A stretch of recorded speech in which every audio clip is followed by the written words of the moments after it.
दोस्तों, मेरा नाम मोहम्मद अफरोज आलम एमसीजे डिजिटल मीडिया प्लेटफॉर्म पर आपका स्वागत करता हूं।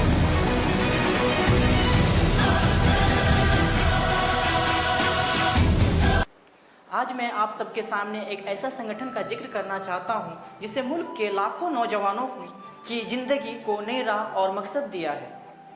उस संगठन का नाम है नेशनल कैडेट्स कॉर्प्स यानी एनसीसी, जिसे हम एनसीसी के नाम से जानते हैं। एनसीसी की शुरुआत 1948 में हुई थी। इसके क़याम में एच.एन.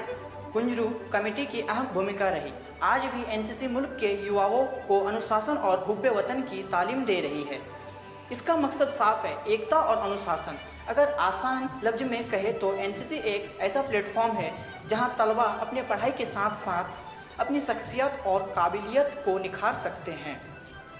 यह कोई ज़बरदस्ती का प्रोग्राम नहीं, बल्कि जो तलबा इससे दिलचस्पी रखते हैं वे अपनी रजामंदी से इसमें शामिल होते हैं। एनसीसी 3 हिस्सों में तकसीम है: थल सेना, नौसेना और वायुसेना। स्कूल सतह पर जूनियर डिवीज़न और कॉलेज सतह पर सीनियर डिवीज़न होता है।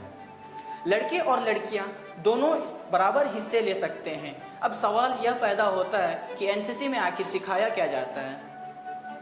एनसीसी में परेड, ड्रिल, प्राथमिक का उपचार, नक्शा पढ़ाना, आपदा प्रबंधन जैसे कई अहम और मुनफिद बातें सिखाई जाती है।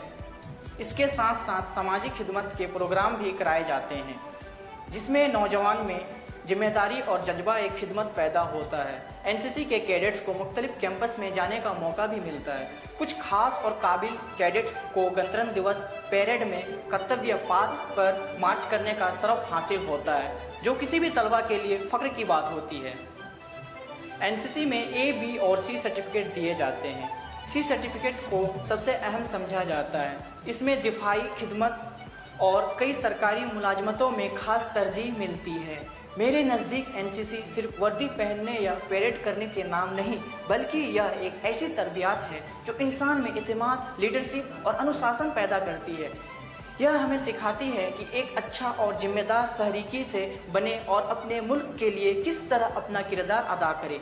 आखिर मैं बस इतना कहना चाहूँगा कि अगर किसी नौजवान को अपने अंदर इत्मीनान, अनुशासन और मुल्क के लिए वफादारी पैदा करनी है तो एनसीसी से बेहतर मंच शायद ही कोई हो। शुक्रिया।